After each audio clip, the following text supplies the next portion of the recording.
there was a command center of the SBU that was struck.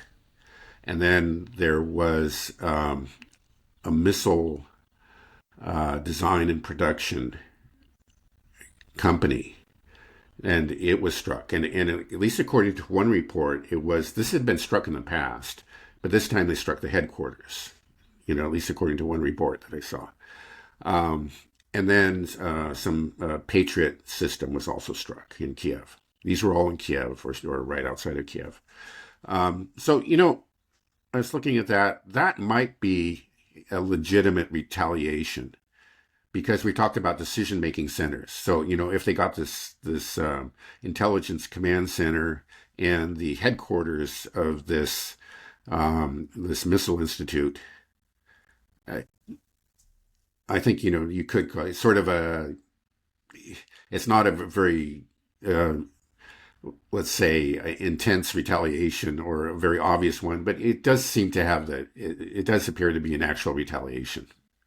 Because I think you could fairly call those decision-making centers. They're probably fairly low level, but I think that, again, for the reasons that we've talked about, I think that Putin wants to go up this, if he has to, if he's forced to go up this escalation ladder, he wants to go up very slowly. And so this seems like just just one rung or half a rung or something up the escalation ladder.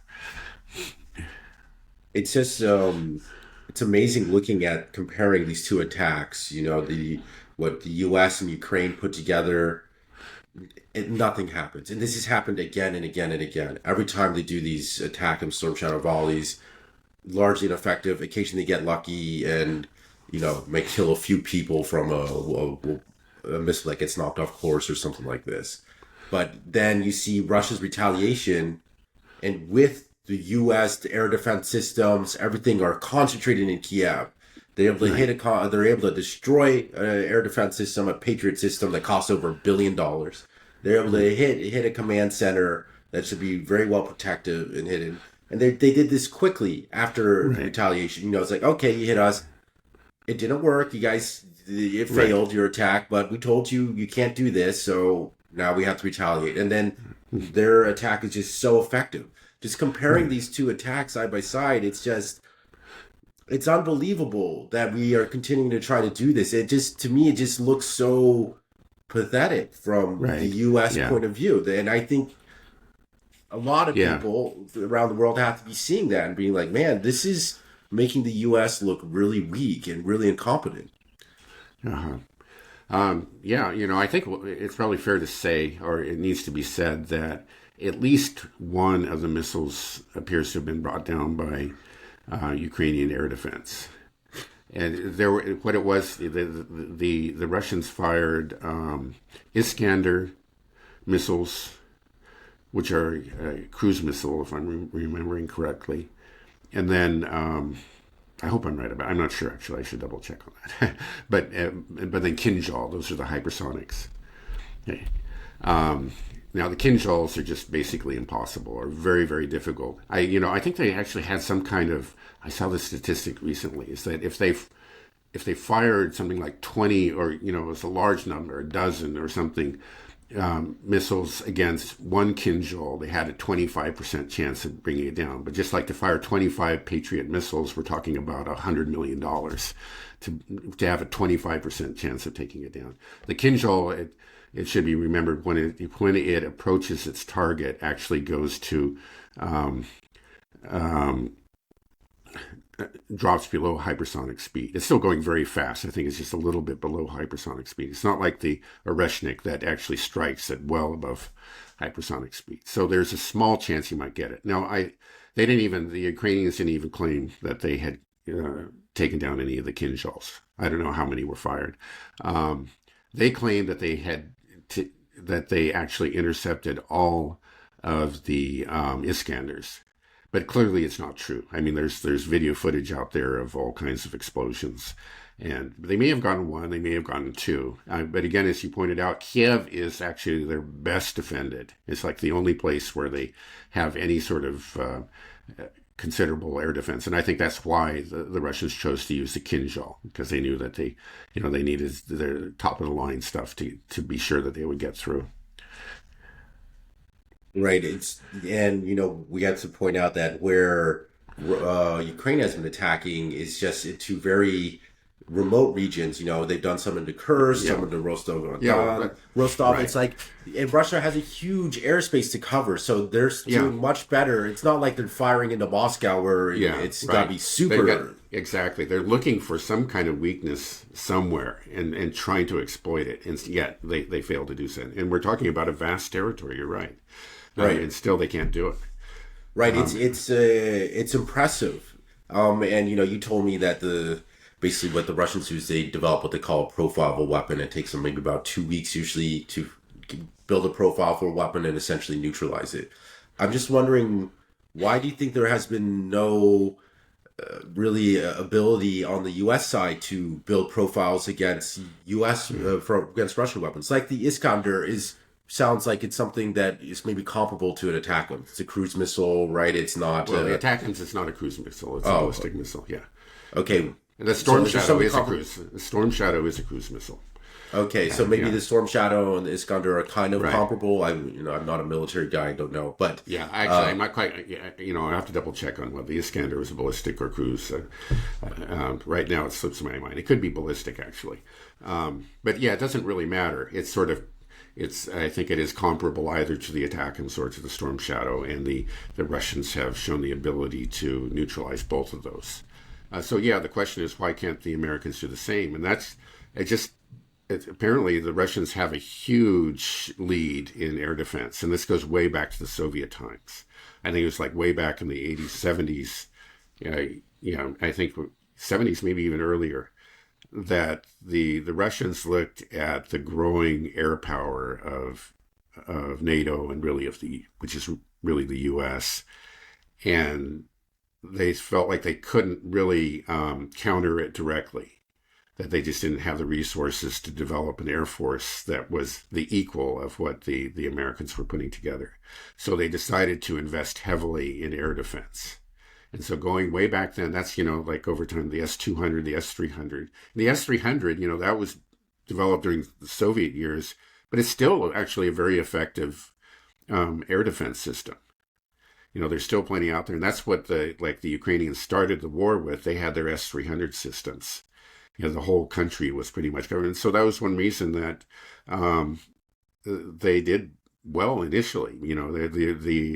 It took a while for the Russians to actually pick apart that system. What they did is they went after the energy system and forced the Ukrainians to fire a lot of S-300 missiles to protect the energy system. And eventually they used up their entire stock. So, it was a combination of just forcing them to use up these missiles and then also actually striking the actual launchers. So now they're just pretty much gone. But they were an effective defense. I mean, again, this is something that was developed. We're talking like 30 years ago, but it's good. or And in the now, of course, 70s, 50 years ago, you mean? yeah, the Russians have gone beyond that. They have now S-400s, S-500s, and the Americans do not have anything comparable. I mean, they have. I'll give one example. They have the THAAD, and I think that's actually good for what it's supposed to do, and that is it's a high altitude anti-ballistic missile system. So it's if you're firing a high altitude ballistic missile, you use the THAAD, and it's pretty good at bringing down that kind of missile. Um, but like the S-400 has that capability, and it has a wide range of other capabilities. So it can shoot down all kinds cruise missiles and ballistic missiles coming in at different trajectories, whether it's low altitude or high altitude. It can deal with a whole range of missiles. And then we have the THAAD again. It's good, but has a very narrow application. So you maybe oh, okay, they got the THAAD. We'll just use this missile instead. Because it can't do anything against that. And then like the S-500 apparently um, can actually take down satellites too. I mean, it actually can. So it extends to space. So there's just nothing comparable on the U.S. side. We just haven't made those investments. We took a different course, going way back, that we would build up this air fleet, and and I think that that's proving to be a mistake. It's just like in the new age, the missiles and air defense systems. Missiles are much much more potent than actually aircraft are. I think I was hearing this from it was Ted, maybe it was Ted Postel or maybe it was somebody else, but some military expert. And so this person had actually been speaking to pilots and it said, yeah, like, way back, remember back in the 80s or the 90s, the enemy could fire an anti-aircraft missile at you. And it was scary. You had to immediately take evasive action. And these were heat-seeking missiles, but you could, by taking evasive action immediately, and if you knew what you're doing, you were an experienced pilot, you could escape it. It was a terrifying minute or something, or half a minute, but you could be confident that you would survive that attack. Is it just not true anymore? That these missiles are just too fast, too accurate, and if one gets fired at you, you're gone. So it seems like I think the U.S. made a huge, probably multi-trillion-dollar mistake going down this road. With the F-35s, these hugely expensive. I think on the average they're $110 million per aircraft. And they are used, like we saw in the case of Iran. This is what we've heard. I believe it's true. It hasn't been confirmed, but it appears to be true that the F-35s were approaching. Maybe they were able to go over Iraqi airspace, but as they approached Iran, they became aware that they had been detected by Iranian radar, and they just had to turn around, even though they're supposed to be have stealth capabilities.